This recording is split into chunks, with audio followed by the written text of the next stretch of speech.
A 1 or 3 milliliter syringe is used to administer an IM injection. Typically, vaccines are not a thick liquid, so a 22 to 25 gauge needle is used. The appropriate needle length can vary. A supply of needles in lengths appropriate for the patient population should be available. For an optimal immune response to occur, the vaccine must reach the desired tissue site. For an intramuscular injection, the tissue site is muscle. To reach the muscle, the correct needle length and gauge must be used. The vastus lateralis muscle on the anterolateral thigh is the preferred site for infants younger than 1 year of age. For the majority of infants, a 1-inch, 22 to 25 gauge needle is sufficient to penetrate the thigh muscle.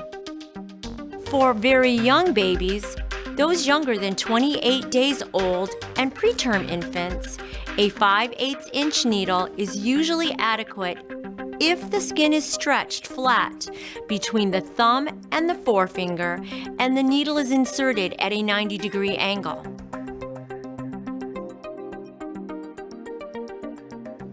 The vastus lateralis muscle on the anterolateral thigh is the preferred site for toddlers 12 through 35 months of age. To penetrate the muscle, use a 22 to 25 gauge needle at least 1 inch long. The deltoid muscle in the upper arm can also be used if the muscle mass is adequate.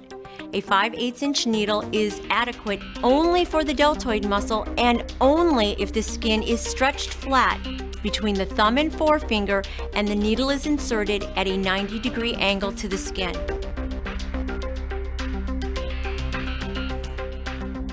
The deltoid muscle in the upper arm is the preferred site for children 3 through 18 years of age. For most children in this age group, a 22 to 25 gauge, 5/8 to 1 inch needle is sufficient to penetrate the muscle. In general, older children and adolescents require a 1-inch needle.